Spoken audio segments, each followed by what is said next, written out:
मथां छा लिखी छा लिखां छा लिखी छा लिखां दुनिया जा सिंधियो हिक मुठ थी सिंध बचायो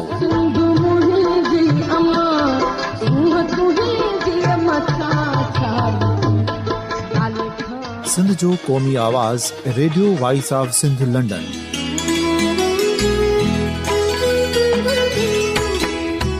radio voice of Sindh London पंहिंजी नशरियात में सिंध जी सियासत, समाज, इक़्तिसादियात, तारीख़, क़ौमी उमंगुनि ऐं अख़लाक़ियात मुतलिक़ सिंध जी हक़ीक़ी तर्जुमानी कंदे प्रोग्रामनि खे असराइतो बणाइण लाइ सिंध जे घण घुरनि ऐं धरतीअ सां प्यार कंदड़ अदीबनि, दानिशवरनि, सहाफ़ियुनि, उस्तादनि, वकीलनि ऐं हर तबिके जे मानवारनि सजणनि खे सिंध में शऊरी इनक़लाब लाइ सहकार जो सॾु ॾियूं था। अचो त गॾिजी सूफ़ियुनि ऐं संतनि वारी सिंध जो ओज हिक मुठ थी वरी वापसि आणण वारे सफ़र जा साथारी बणिजऊं।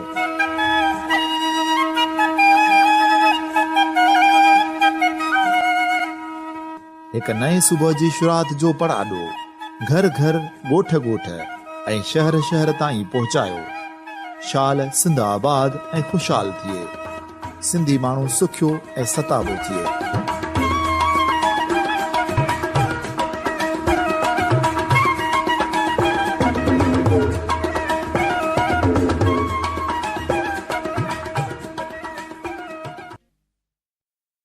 अस्सलामु अलैकुम। Radio voice of Sindh London तां अव्हां जो पंहिंजो साहिब ख़ान सोच जो ज़रूर प्रोग्राम सां गॾु अव्हां जी ख़िदमत में हाज़िर आहे। अॼु जे प्रोग्राम जे पहिरें भाङे में अव्हां जी समाअतुनि लाइ मोहतरमा ज़ाहिदा ॾिठो साहिबा जो कालम सिंध जी ज़राअत तबाह करण जो शानदार बंदोबस्त जो इंतख़ाब कयो वियो आहे। ॿिए भाङे में अॼु असीं तज़किरो कंदासीं साईं GM सैद जे किताब सिंधी कल्चर मां जमहूरियत ऐं आमरियत जो। टियों भाङो मुख़्तसिर कहाणी जो आहे ऐं अॼु असीं पेश करे रहिया आहियूं मोहतरम इक़बाल बलोच साहिब जी मुख़्तसिर कहाणी धरती धणी वीचारा। त प्रोग्राम जी शुरूआत कयूं था मोहतरमा ज़ाहिदा ॾिठो साहिबा जे कालम सिंध जी ज़राअत तबाह करण जो शानदार बंदोबस्त।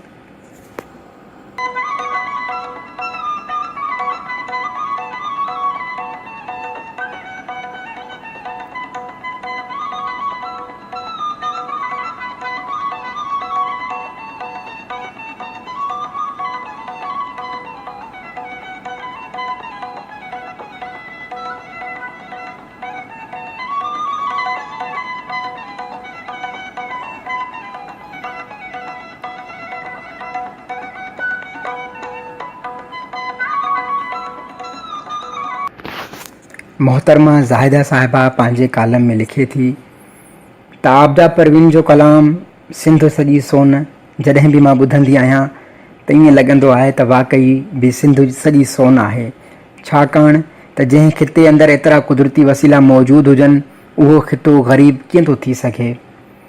जेकॾहिं उहे वसीला दुरुस्त इस्तेमाल में अचनि त ग़ुर्बत ख़तमु थी सघे थी। पर हिन वक़्तु सिंध लाइ जेका इंतिहाई ॻणतीअ वारी सूरत हाल आहे उहा आबदा जे उन मशहूरु कलाम जे बिल्कुलु उबतड़ आहे।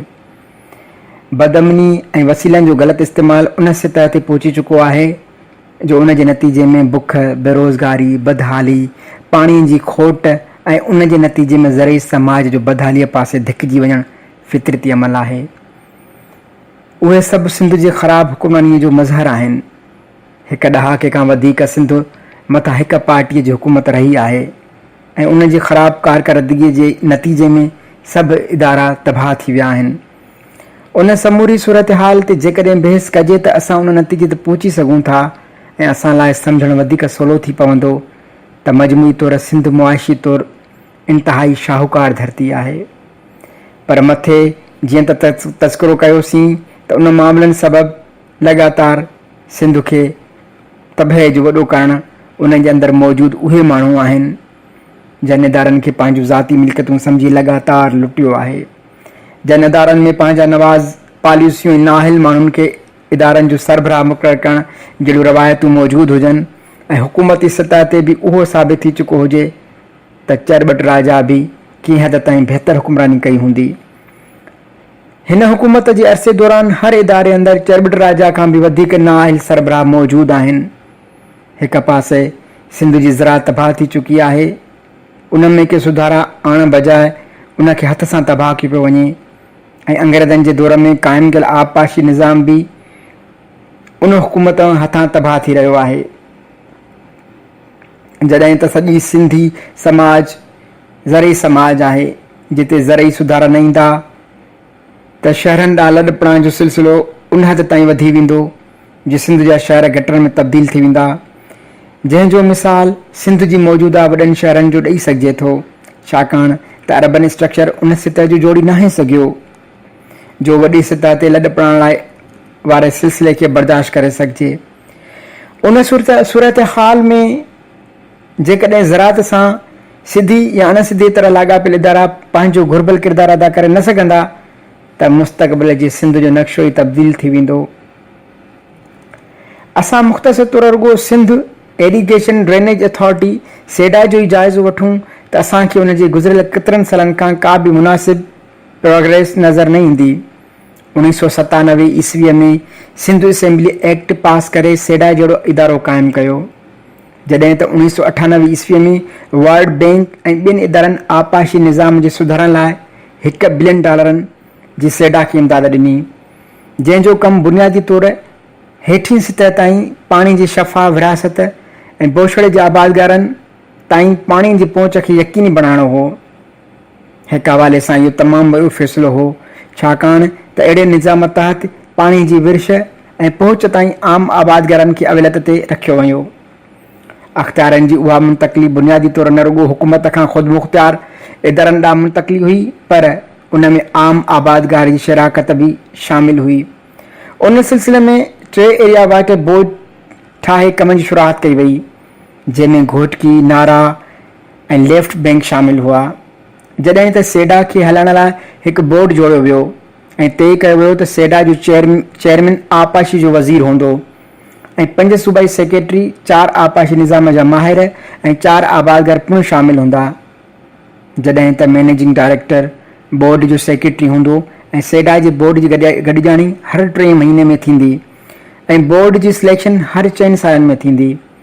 जॾहिं त सेडा जो समूरो कमु वाटर कोर्सनि ते तंज़ीमूं ठाहिणो हो, जिन मां फार्मर ऑर्गेनाइज़ेशन जोड़े पाणी जे शफ़ाफ़ निज़ाम खे हलाइणो हो। लॻभॻि 20 सालनि में 354 फार्मर ऑर्गेनाइज़ेशन्स ठाहियूं वयूं, जिन मां 315 फार्मर ऑर्गेनाइज़ेशन खे समूरी ज़िम्मेवारियूं सौंपियूं वयूं, जेकी पाणी जे निज़ाम खे हलाईंदियूं ऐं आबियानो ऑर्गेनाइज़ेशन खे समूरियूं ॿियूं बि ज़िम्मेवारियूं सौंपियूं वयूं। जेकी 315 फार्मर ऑर्गेनाइज़ेशन्स ठाहियूं वयूं, उन्हनि जी सलाहियतुनि खे वधाइण लाइ सेडा तरफ़ां खेनि जेकी तरबियतूं ॾियणियूं हुयूं उहे न ॾिनियूं वयूं, जॾहिं त उन्हनि लाइ फंड्स बजट जे अंदरि शामिल हुआ, जिन फंड्स जो बुरी तरीक़े सां इस्तेमालु कयो वियो। जेकॾहिं 20 सालनि खां पोइ उन्हनि 315 ऑर्गेनाइज़ेशन्स ते ई नज़र विझूं था त उहे गैर फ़ाल आहिनि। उन्हनि में वॾा आबादगार भर्ती थी विया आहिनि, जिन उन्हनि तंज़ीमुनि मथां कब्ज़ो करे वरितो आहे। 354 तंज़ीमुनि वारे प्रोग्रेस में जेकॾहिं 20 सालनि वारे पसे मंज़र में ॾिसिजे त एवरेज हर महीने में 1.4 तंज़ीम बीहे थी। उन जो मतिलबु त एतिरनि वॾनि फंडनि ऐं ह्यूमन रिसोर्सिस हुजण जे बावजूदु फ़क़ति महीने में 3 एरिया वाटर बोर्ड्स जे अंदरि हिकु तंज़ीम जो ठहणु ख़ुदि वॾो सवाल आहे। सेडा जी तबाही त तॾहिं खां शुरू थी वई हुई जॾहिं नंढनि आम आबादगारनि जी जाइ ते वॾनि आबादगारनि ऐं सियासी नवाज़ुनि जे आधार ते वॾनि आबादगारनि खे भर्ती करायो वियो हो। तॾहिं खां ई हिन शराकतदार निज़ाम जी तबाही जो सिलसिलो शुरू थी वियो। हिन निज़ाम अंदरि समाज जी सभ खां वधीक पीड़ितंदड़ तबके औरत खे शराकतदारीअ में शमूलियत न त परे जी ॻाल्हि, पर हिन प्रोग्राम जो हिसो ई न सम्झो वियो हो। जॾहिं त हिन इदारे जी तबाही जो वॾो कारण ख़ुदि इदारे अंदरि सियासी भर्तियुनि जो उहो निज़ाम आहे जंहिं ज़रिए उन्हनि माण्हुनि खे उहिदा ॾिना विया जेकी फ़नी तौर बिल्कुलु नाअहल ऐं उहिदनि जे लाइक़ु न हुआ। ताज़ो सिंध जे वॾे वज़ीर सेडा बोर्ड जे चेयरमैन उन माण्हूअ खे कयो आहे जेको आबपाशी जो वज़ीर न आहे, जॾहिं त आइनी तौरु चेयरमैन आबपाशी जी वज़ीर खे हुजणु घुरिजे। सियासी नवाज़ियूं पंहिंजी जाइ ते, पर मौजूदा चेयरमैन खे खाइण जो मतिलबु उहो थियो त मौजूदा हुकूमत आख़िरी पसाहन में पहुतल सेडा खे क़बर भीड़ो करण जी साज़िश करे रही आहे। जॾहिं त मैनेजिंग डायरेक्टर जी भर्ती लाइ मौज़ून तरीक़ो त उहो हूंदो आहे जो उन लाइ बाक़ाइदा इश्तिहार ॾेई इंटरव्यूज़ कराए सिलेक्शन कई वेंदी आहे, पर हिते उन उहिदे लाइ बि मंज़ूरी नज़र माण्हुनि खे रखी उहिदे जी खाना पूरी कई वई। हिन वक़्तु सेडा मौजूदा 4 मैनेजरनि जे हवाले थियल आहे जेके अच्छे कारे जा मालिक बणियल आहिनि, जॾहिं त बोर्ड जी मीटिंग जेका आइनी तौरु हर 3 महीननि में थियणु घुरिजे सा 8 महीननि गुज़रण बावजूद बि नथी कई वञे। मुसीबत त इहा आहे जो सेडा बोर्ड जी इलेक्शन जेका 4 सालनि में थियणु घुरिजे सा 8 सालनि खां बि न आहे थी। उन जो मतिलबु त उहे बोर्ड मेंबर ताहयात सेडा जे अच्छे कारे जा मालिक बणियल रहंदा। कुझु बाख़बर ज़रियनि मूजिबि त उहे ई बोर्ड मेंबर सेडा खे सोनी झिरकी सम्झी पंहिंजा दुकान हलाए रहिया आहिनि, जेकी नेब जहिड़नि इदारनि जे अख ते अची न आहिनि सघिया। उहे साॻिया बोर्ड जा मेंबर जेकी पाण खे साझा बंधन में शामिल सम्झनि था, उन्हनि जी साज़िशुनि साईं नंढनि आबादगारनि खे बोर्ड खां ॿाहिरि रखी वॾनि आबादगारनि ऐं भोतारनि खे शामिल करे इहो साबित कयो वियो आहे त सिंध दुश्मनीअ में उहे बि बराबरि जा शरीक आहिनि। जेकॾहिं नंढनि आबादगारनि खे नज़रअंदाज़ करे वॾनि आबादगारनि ऐं सियासी तौरु भोतारनि खे भर्ती कयो वियो त पाणी जी विरिश ऐं शफ़ाफ़ियत खे यकीनी बणाए कीअं सघिबो। हिन वक़्तु सेडा खे जेके फंड्स मिली रहिया आहिनि, जेकॾहिं उन्हनि जो चोथों हिसो बि दुरुस्त इस्तेमालु थिए ऐं उन में आम आबादगारनि जी शमूलियत मुमकिन थी सघे ऐं उन ताईं पहुची सघे त उन सां कंहिं क़दुरु बहितरी अचे सघे थी, पर ईअं थियणु सिंध जी मौजूदा सियासी स्ट्रक्चर में मुमकिन ई नथो लॻे, छाकाणि त सेडा जे अंदरि बि सिंध हुकूमत जी मुदाख़लत मौजूदु आहे। बोर्ड जा समूरा मेंबर ख़ुदि पंहिंजनि नंढड़नि ज़ाती मुफ़ादनि जे खोल में फाथल आहिनि, जेकी सिंध हुकूमत जी जाइज़ ऐं नाजाइज़ मामलनि ते ख़ामोश आहिनि। जेकॾहिं इहा हर इदारे जी रविश रही त आपदा परवीन जे कलाम वारी सिंध न रहंदी, जंहिंखे सोन जहिड़ियूं तशबीहूं हासिल थी सघनि, पर उहा सिंध बणिजी वेंदी जंहिंजी ज़राअत मुकमिल तौरु तबाह थी वेंदी ऐं आबपाशी निज़ाम मुकमिल तौरु मफ़लूज बणिजी वेंदो।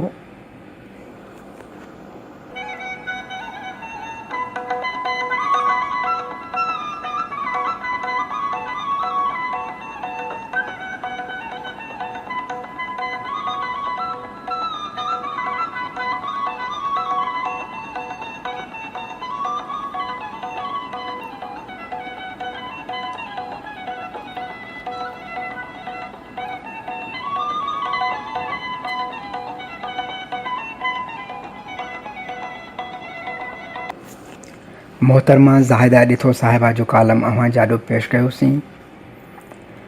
समाजी अन्याय खे ॾिसंदे हमेशह चरबट राजा जी अंधेर नगरी जो मिसाल ॾिनो वेंदो आहे, पर मां जॾहिं सिंध जे हुकुमराननि ऐं सिंध जी मौजूदा हालत खे ॾिसां थो त लॻे थो त चरबट जा ॿ वॾा बि हिते वेठा आहिनि ऐं शायदि चरबट पंहिंजे अवाम सां अहिड़ो हशर न कयो हूंदो जेके अॼु जा हुकुमरान पंहिंजी अवाम सां करे रहिया आहिनि।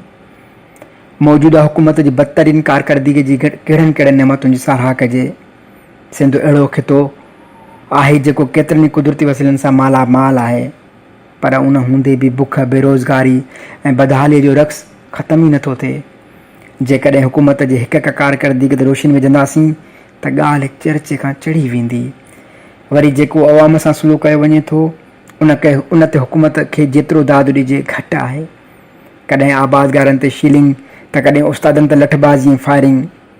मथां वरी हुकूमत तरफ़ां बयान अहिड़ा ईंदा आहिनि जो लॻंदो ईअं आहे त हुकूमत वीचारी जो त को कसूर ई कोन्हे, अवाम जो हरू भरू दिमाग़ ख़राबु थियो आहे। उनखां वधीक अञा बदकिस्मती कहिड़ी थींदी जो हिकु ॾहाके खां मथे सिंध ते साॻी पार्टी जी हुकूमत हुजण बावजूद बि सिंध जी हालत बद खां बदतरीन थींदी थी वञे। मौजूदा सिंध सरकार जी कारकर्दगीअ कारण सभु इदारा अॻिते वधण त ठहियो, पर ॾींहों ॾींहुं तबाही तरफ़ वञी रहिया आहिनि। इदारनि जी तबाही जो अहम कारण सियासी तरह पंहिंजनि खे नवाज़े भर्तियुनि जो उहो निज़ाम आहे जंहिंजे ज़रिए घणे भाङे उन्हनि माण्हुनि खे उहिदा ॾिना वेंदा आहिनि जेके फ़नी ऐं इल्मी तौरु उन्हनि उहिदनि खां नाअहल हूंदा आहिनि। उनजो मिसाल जीअं त ज़ाहिदा ॾिठो साहिबा पंहिंजे कालम में बि कयो त सिंध एरीगेशन ड्रेनेज अथॉरिटी सेडा जो चेयरमैन उन शख़्स खे कयो वियो आहे जेको आबपाशी जो वज़ीर न आहे, जॾहिं त आइन मूजिबि आपाशी वज़ीर खे चेयरमैन हुजणु घुरिजे। हुकूमत जे अहिड़नि फ़ैसिलनि मां त ईअं लॻे थो त हुकूमत चाहे थी त आख़िरी पसान में पहुतल जेतिरा बि इदारा आहिनि उन्हनि खे जल्द खां जल्द क़बर भीड़ो कजे। हुकूमत जे तरफ़ां मुख़्तलिफ़ इदारनि में भर्तियुनि लाइ बाक़ाइदा इश्तारा बि ॾिना वेंदा आहिनि, इंटरव्यूज़ बि कराया वेंदा आहिनि, पर घणेई भाङे मनपसंदि माण्हुनि जे नवाज़े सिर्फ़ु खाना पूरी कई वेंदी आहे। पोइ नतीजो इहो निकिरंदो आहे जो साहिब खे न इदारे जे अल्फ़बे जी ख़बर हूंदी आहे, न वरी उन लाइ साईं वटि का ॼाण हूंदी आहे। पोइ जीअं वणे तीअं पिया इदारनि खे हलाईंदा आहिनि। जेकॾहिं हुकूमत जी साॻी रविश रही त तक़रीबन सिंध जा सभु इदारा मुकमिल तौरु तबाह ऐं मफ़लूज थी वेंदा।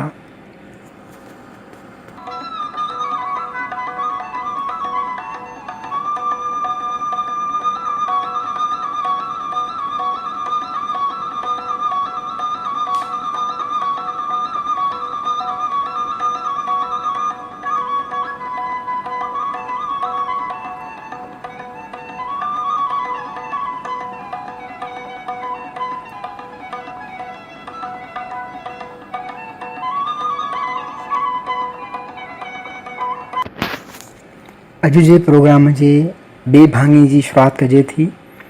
अॼु असीं साईं जेम्स सैद जे किताब सिंधी कल्चर जो मज़मून कल्चर कीअं ठहे थो, उन जी जोजक ते कहिड़ा मुख़्तसिर ऐं मुख़्तलिफ़ असर थियनि था, उन सिलसिले में अॼु असीं तस्करो कंदासीं जमहूरियत ऐं आमरियत जो।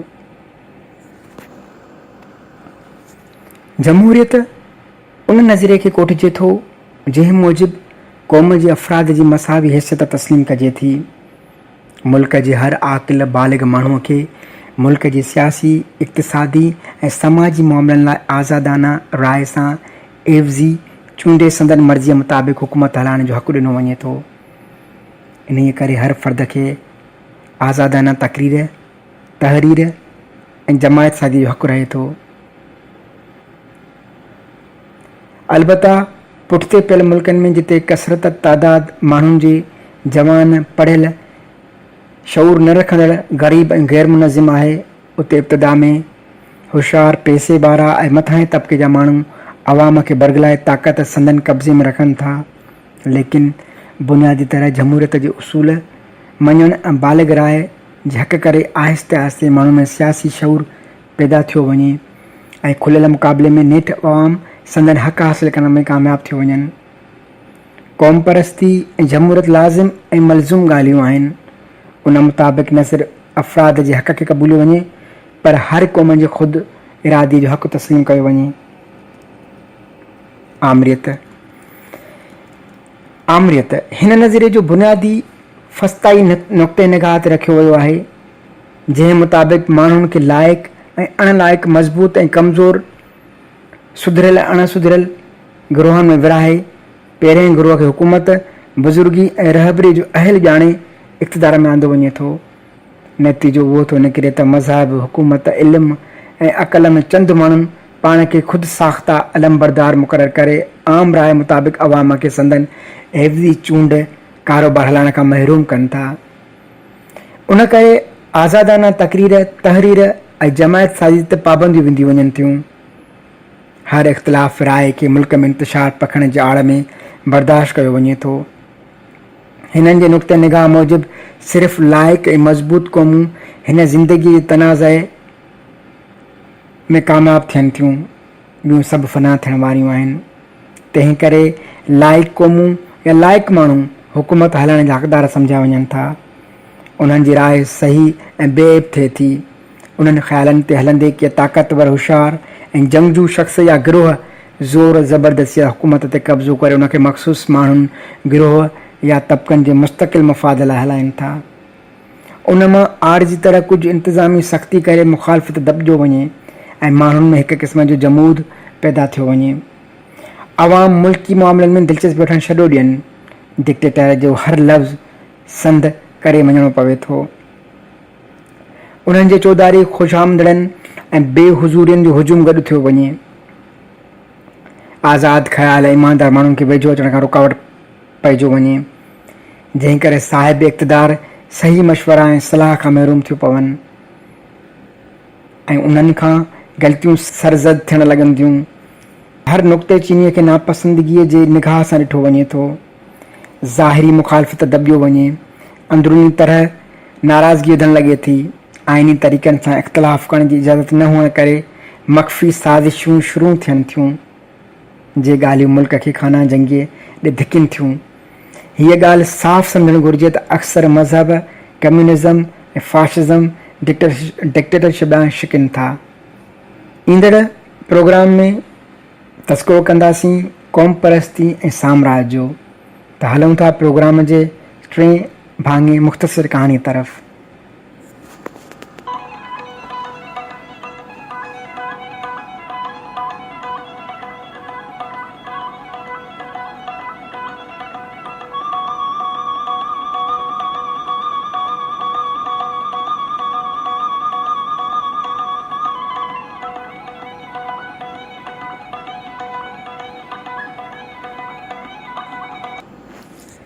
अॼु जे प्रोग्राम जे 3 ऐं आख़िरी भाङे में पेश कयूं था मोहतरम इक़बाल बलोच साहिब जन जी मुख़्तसिर कहाणी धरती धणीअ वीचारा।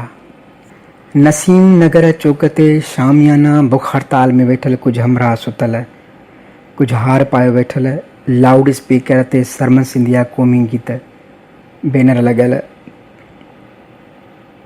सिंधी ॿेटनि ते कब्ज़ा ख़तमु करियो, सिंधियुनि खे पंहिंजा हक़ ॾियो, सिंधियुनि जो पाणी न फुरियो, वग़ैरह वग़ैरह। मुंहिंजो दोस्त कराची में रहे थो, महीने ॿिए महीने मूं वटि अचे थो ऐं शाम जो मूं सां गॾु वॉक बि कंदो आहे। हिकु राति या 2 रातियूं रहंदो आहे। उते पहुतासीं त चयईं, यार ही छा आहे, हिननि सिंधियुनि खे छा थियो आहे? ऐं जॾहिं बि अचां थो त हिते उहे ई ईअं ॾिसां थो, दुनिया वञी किथे पहुती आहे। पंहिंजा सिंधी उन्हनि बुख हड़तालनि में पूरा आहिनि। मूं हा कई ऐं हूं पे कयमि। पंहिंजी ॻाल्हि वधाईंदे चयईं, यार चवनि था त असीं 70,000 साल पुराणा सिंधी आहियूं। असांजी तहज़ीब दुनिया जी पुराणे में पुराणी तहज़ीब ऐं मालामाल ऐं शाहूकार तहज़ीब आहे। पर यारनि जा हाल उहे अथव जो अञा ताईं बुख हड़तालनि में पूरा आहिनि। असांजा यार, मुहाजिर न इशारो कंदे, ॾिसो 60-50 साल तारीख़ में उन्हनि पुराणी धरतीअ ते अची कीअं कंट्रोल कयो आहे, कीअं तरक़ी कई अथनि, जो क़ौमी असेंबली, सूबाई असेंबली, सेनेट ऐं मुल्क जे हर इदारे में हुननि जे नुमाइंदा शामिल आहिनि। मुंहिंजे कुल्हे ते हथु रखंदे चयईं त अदा तरक़ी त ईअं कबी आहे न, जो मुल्क जे हर इदारे में असां सिंधियुनि जी नुमाइंदगी हुजे। बाक़ी रुगो जीए सिंधु करे नस्लनि जूं नस्लूं ख़तमु थी वियूं आहिनि। यार 2013 जी कहिड़ी असेंबलीअ में जीए सिंधु करण वारा पहुता हुआ? हिन जो हींअर इशारो जीए सिंधु वारनि पार्टियुनि ॾांहुं हो। असेंबली में त को हिकु हमराह बि न पहुचाए सघिया आहिनि जो ख़ुदा जे पनाह में रखी सिंधु धरतीअ खे, जो सिंध में सिंधियुनि ते को ॾुखियो वक़्तु अचे, वञे त को तकरीर करण वारो हुजे। मूं हिन जे बदन खे झलींदे चयोमांसि, अदा संभाल, वाह कंदे ज़रे घटि गाॾी थी लॻसि। ॾिसो अदा, एॾे सारे कासमाबाद में का अहिड़ी जो आहे फज़ीलत वारी जो वाह करे सघूं, मोरगो थी मुआसीं। ही छुड़वाग छोकिरा मोटर साइकिलूं हलाईंदे ॾिसनि बि कोन था, या पाण मरंदा या ॿियनि खे मारींदा। मूंखे चयईं, अदा तूं बि त ॻाल्हाए।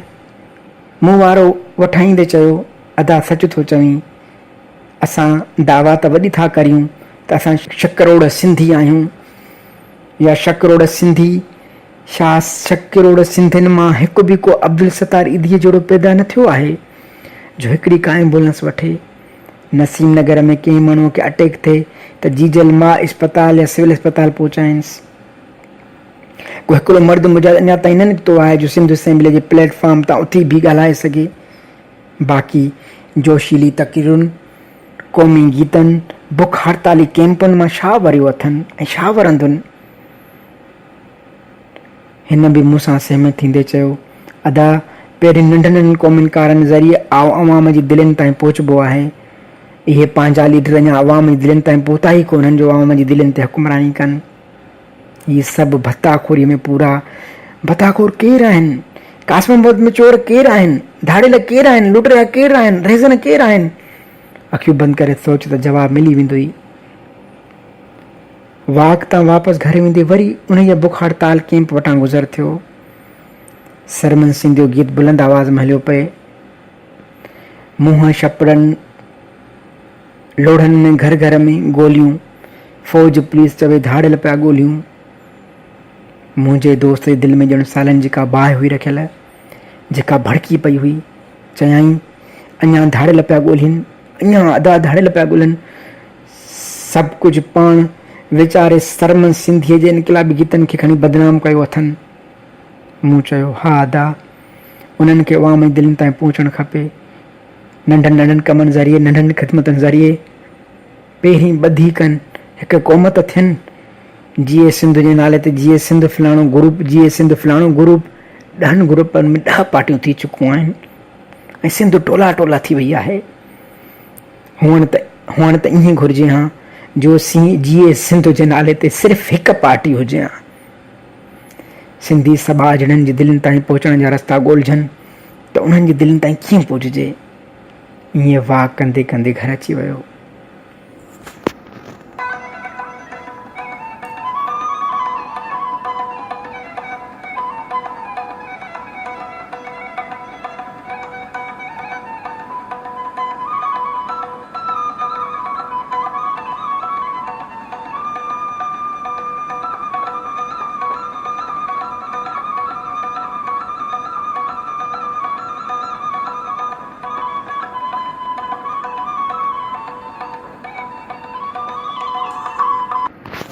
सोच जो ज़रूर प्रोग्राम जी अॼु जी किस्त पंहिंजी पुॼाणीअ ते पहुती। अव्हां पंहिंजी क़ीमती राय ऐं सजेशन वॉइस ऑफ लंडन जी ईमेल एड्रेस info@radiovoiceofsindh.com ते उमाणे सघो था। असांखे अव्हां जे पैगामनि ऐं सजेशन जो ओसिड़ो रहंदो। ईंदड़ हफ़्ते ताईं साहिब ख़ान खे ॾींदा इजाज़त। मोकिलणी नाहे, सदाईं गॾु। पर वञण खां पहिरियां अव्हां ॿुधो ही गानो ऐं मूंखे ॾियो इजाज़त। सदाईं गॾु।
सरज कतले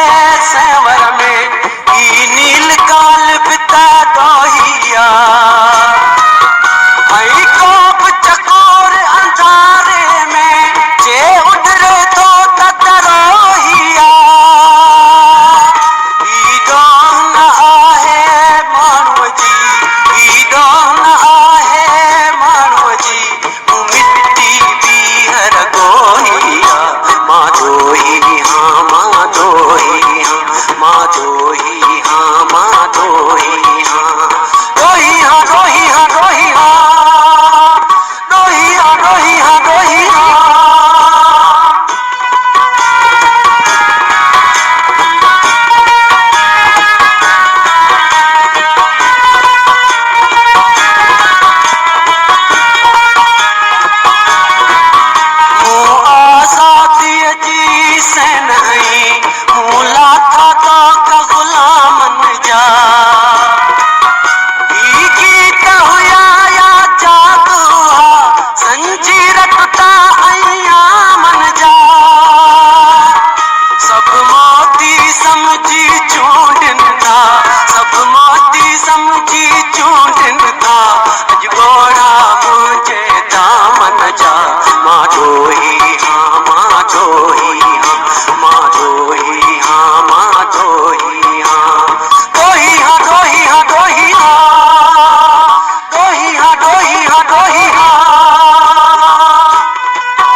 अवांजी समातुन ताईं radio voice of Sindh London